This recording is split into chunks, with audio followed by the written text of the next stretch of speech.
Hey guys, it's Legendary Narwhal back again, and I'm back again. There were actually a couple people that were wondering, like, hey, where were you? There's like no videos.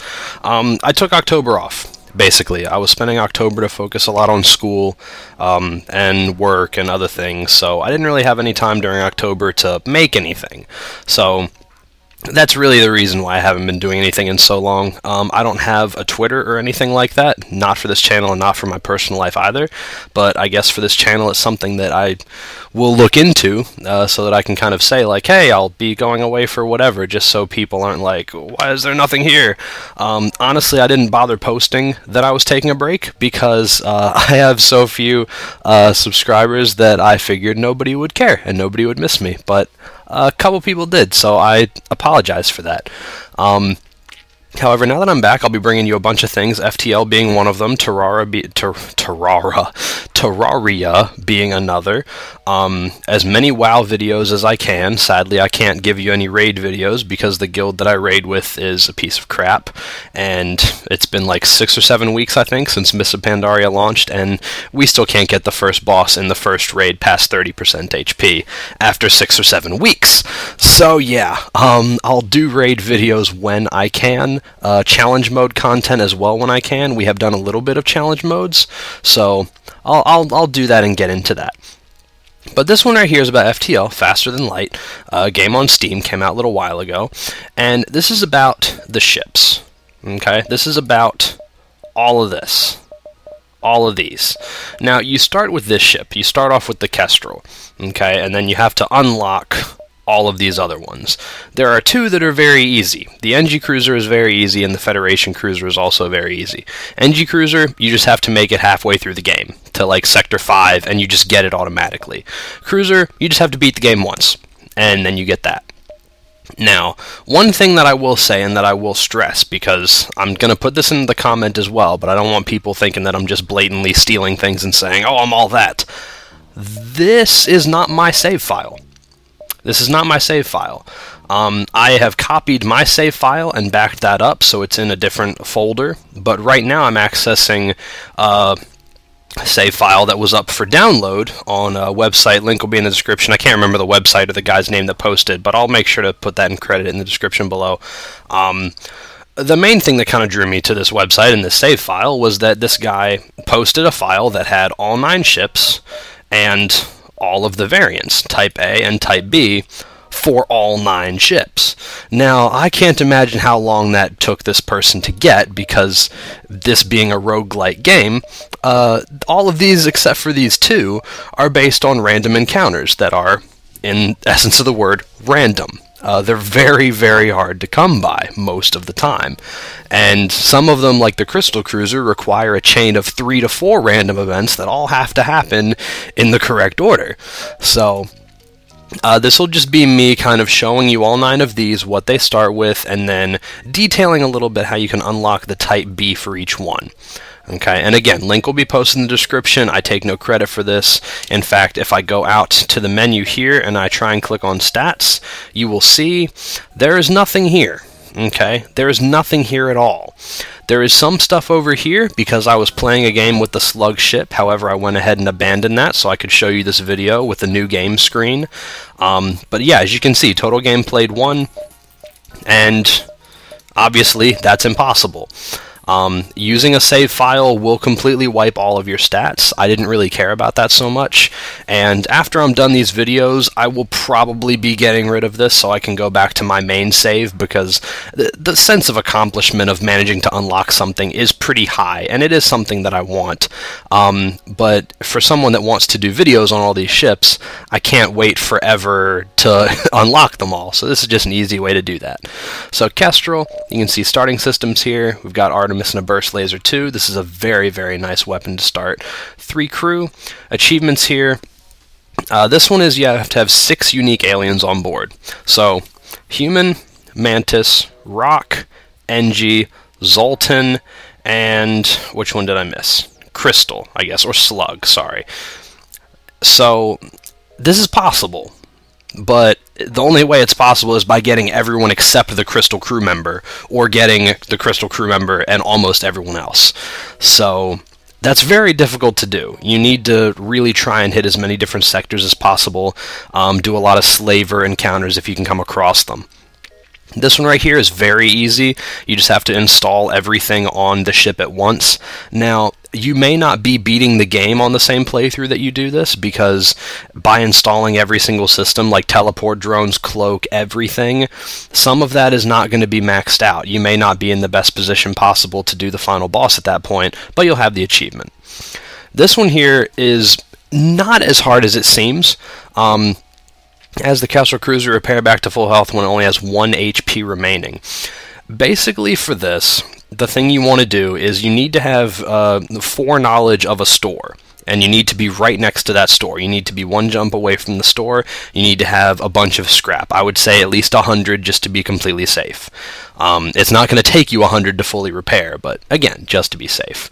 So, long-range scanners to see if there's a ship next to a store, or simply do a jump, look at your jump menu, if there's a store a jump away, then jump to something right next to it. By doing this when you get there, whatever ship you fight, you're going to need to manage either your defensive drones if you have any, which you hopefully do, and your shield bubbles. You'll need to manage those accordingly so that you measure the amount of damage you're taking and time it so that you will only end with 1 damage. For example, if I had this ship, and I had 3 shield bubbles, let's say, and somebody was firing this laser at me, this burst laser Mark II. If I had 3 shield bubbles, and they were firing this at me, it would do no damage, because my shield would stop all of it.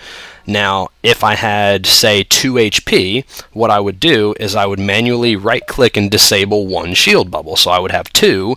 2 shots would be taken, the 3rd shot would come through, deal 1 damage to me, I would have 1 HP, I would then hit jump and leave. So, that one isn't as hard as you might think, but it is going to require you to have 2 or 3 bubbles of shield to make sure that you fully negate certain things and time things properly, and a defensive drone to take care of any missiles that you don't want to have factoring into your equation. So, next up is the Stealth Cruiser here. So for this one, destroy a ship at full health during a single cloak. That's possible, especially if you have rank 3 cloak and it's a light ship, especially if it's a rebel scout with no shields and you're using beam weapons, then that is very possible to do. That's probably going to be your best setup there. Stealth Cruiser, avoid 9 points of damage. Basically, you will get this if you have the Stealth Cruiser and you make it to the final boss. Especially during Phase 3. If you wait for Phase 3 of the final boss and you cloak, you will avoid more than 9 points of damage easily. So that's a surefire way to get that. Stealth Cruiser, get all the way to the very last sector without jumping to an environmental danger beacon. Again, very easy because you begin with long-range scanners. You can see everything that's happening in every jump around you, so there's really no excuse to not be able to do that, as long as you don't jump into things on purpose. Next is the Mantis Cruiser. So kill the crew of 20 ships by Sector 6, so you really need to be boarding right away. I assume that's possible. Just hit as many nebulas as you can to slow people down, teleport in, take out their crews as much as possible. Kill 5 enemy crew in a fight without taking hull damage or losing a crew member. This one, relatively difficult, because the only hardest thing is you need to find a ship that actually has 5 enemy crew. You're not going to find that until much later on in the game. You're not going to find 5 crew members on any ship probably before Sector 5 or 6 maybe. So by that point you're talking about Sectors 6 and 7. You're going to need to have a really upgraded ship, and you're going to need to take down their weapons very quickly so you don't take any hull damage, and you're going to hope that they have 5 crew, and then you're going to hope that you don't lose any crew. So you'll probably need a rank 3 teleporter as well. Make sure you keep their weapons down, kill their med bay, port out your guys whenever you need to, things like that.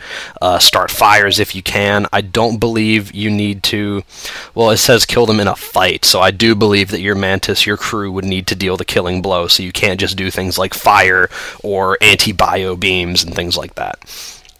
Battle Royale, kill the last enemy with your last crew member on their ship. So this one would be very possible. It's just, again, you would probably not beat the game on this playthrough. All you would really need to do is get them down to one crew member that's pretty damaged, and then send all of your crew members into a room one by one with an airlock, open the airlock to kill all of your crew except one person, and then port that one person onto the enemy ship and get the kill. That would be the last enemy with your last crew member on board their ship. So that would be an easy way to get that. But again, you will have killed all of your crew to get that, so you probably wouldn't beat the game on that playthrough. NG ship here, you get this automatically just by default. So this one, have 3 drones functioning at the same time. That's very easy. All you need to do is up your drone system, and it'll happen over the course of the game. Destroy an enemy ship using only drones, no weapons. Very easy, especially if you find a rebel scout that has no shields. You don't need to use your ion blast or anything. Indeed, you're not allowed to, because it says no weapons. Just keep your shield up, and then release your anti-ship drone. If you find a rebel scout with no shield within the first 1 or 2 sectors of the game, this one drone will be enough to kill them without you dying, so this will be very easy to get as well. 4 enemy systems or subsystems ion at the same time. This one's pretty difficult, but that's only because you only have 3 item slots. The real way that you want to kind of go about this is, ideally, you would want to have 2 of these and then an ion bomb, or just 3 of these, if you could get that.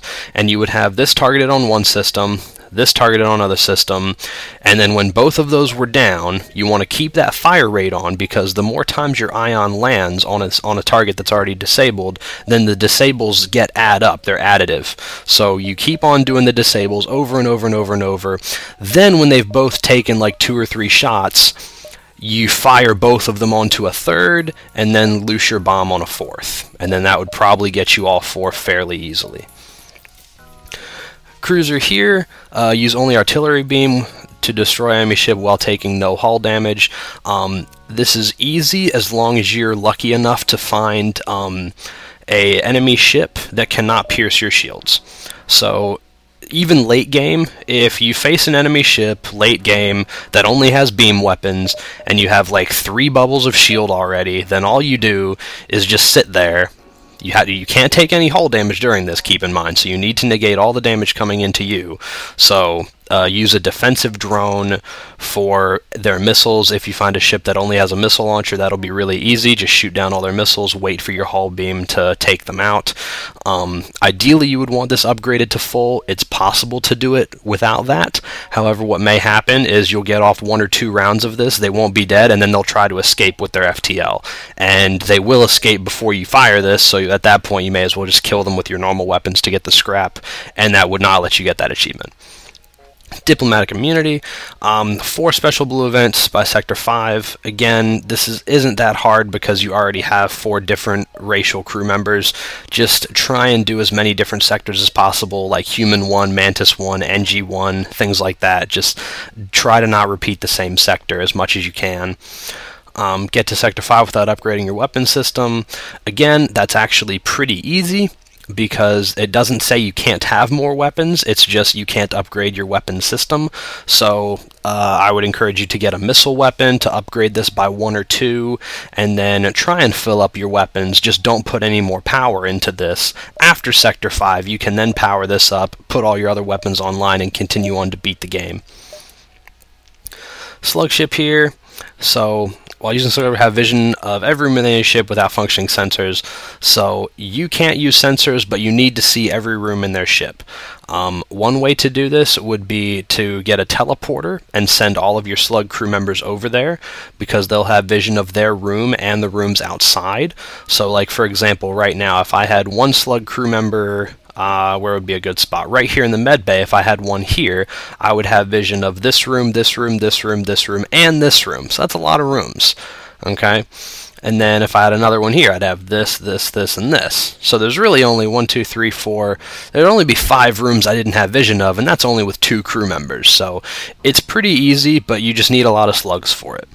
Another thing that you could do is you could use bomb weapons as well to kind of take like that one room you can't have vision of, because a bomb will give you brief vision of the room right before it goes off, so you will be able to see it. Jump to 30 nebula sectors before 8. Just as many nebulas as you can. Take as many slug sectors as you can. 3 enemy crew members with 1 shot from the anti-bio beam. Your best bet, hit a lot of Sultan sectors, or just weaken up a lot of crew, have them all repairing in one room, and then angle the beam such that it'll trace through all 3 to finish them all off. The anti-bio beam will kill a Sultan in 1 shot, so if you're in a Sultan system, then you can just trace over 3 of them in a fight pretty easily, and just kill them with that. So let me see. Rock Ship. On this one, have your crew kill a burning enemy on their ship while using the Rock Cruiser. Pretty easy. You just need a teleporter and any type of fire weapon. Defense won't do anything. So this one, you just need to have multiple missile launchers. If you're going for this achievement, just get like 3 missile launchers, and then wait until you fight something that has 1 defense drone, and then just make sure you fire missiles in volleys. Just 3 missiles, 3 missiles, 3 missiles, because it's only going to catch 1. 2 will get through, so you'll kill it eventually. Are you going to waste a lot of missiles? Yes, you are. So again, you may not beat the game on that playthrough, but still, that would be fairly easy. Ancestry, this will be very difficult because this is basically doing the Crystal Ship unlock quest with this ship. So you need to be lucky enough to get all of that quest line done with this ship to get that achievement. So that's pretty hard. I would say to get Type B, just focus on these 2. Sultan. Destroy a ship before it gets through the Sultan Shield. Again, this is pretty easy very early on, especially because you have something like the halberd beam, which does quite a bit of damage, and then the Lido missiles. So what you would do basically is just find a ship that, well, any ship really, as long as you can kill their weapon system before they take 5 shots, then you're golden. Because if they haven't taken 5 shots and you bring their weapons down, your shield is still up and they can't punch through it because they have no weapons. So that's not that bad. Have 29 power and systems at the same time. You can do this even without any Sultans. I believe there are 30 power bars total in the game, so if you just fully power your entire reactor, I believe that is 30 power. Feel free to correct me if I'm wrong, but if not, then you can just make sure that you use these little guys here, just to give a little bit of extra power to kind of bump your number up. Sector 5 without upgrading your reactor, so you can still upgrade your systems, but you need to use your Sultan to kind of shuffle them around effectively in order to power what you need. And then finally, the Crystal Ship here. Right here, destroy enemy ship with a shard from Crystal Vengeance Augment, unique to this ship. This is a completely random chance, so every time your ship takes damage, there's a 10% chance that a shard will break off and fly at the enemy and give you a little bit of free damage. Easiest way to do this would be if you find a store that's next to a bunch of nodes, then just go to one of the nodes, time your weapons so that you get their ship down to within 1 or 2 HP, and then just power down your shields, because you do need to take damage for this to count. Just power down your shields, let them hit you, hopefully with a little bit of luck, a shard will fly off and get the killing blow. If you start getting low and you haven't got the shard, go ahead and jump to the store, fully repair, try another node, and try the same thing. That's really the only advice I can give there. Crystal Cruiser, trap 4 enemy crew in a single room using the crystal being power or a lockdown bomb. I have never got a lockdown bomb once in the entire game, but the lockdown power is fairly easy, especially late in the game. Just damage a system on the enemy ship, and all their crew will run to repair it, teleport your guy on 1 room away or within the same room, and then just lock down. And then boom, you'll get it. This one here, destroy 15 rock ships using the Crystal Cruiser. Mostly luck, just encountering rock ships, but if you go to rock sectors specifically, then, again, if you just hit a lot of rock sectors, you'll probably get a lot of rock ships, so that won't be too bad. But there you go. So that's 1, 2, 3, 4, 5, 6, 7, 8, 9, all 9. So that's just me talking about Type B achievements for all of them. I will show you all of the Type Bs in another video. I actually have to go back to work again. I was already at work, and then I filmed this, and then I'm going to go back. But when I come home, so hopefully these will go up in the same day. This video is about the achievements to get Type B. My next video will be showing you all of the Type B stuff for all of the ships, and kind of saying, you know, what the ship is good at, what strategy you should probably employ, and things like that. And this will give you an idea kind of what Type B ship you want to aim for right away, because that'll definitely, if you really want the red tail, then you're going to need to play the Kestrel a lot. If you really want the DASR-12, well, then you're really going to need to play the stealth ship a lot in order to get the Type B for that, which I think would be really cool to play with because of the glaive beam, but I'll go ahead and show you that all when I come back.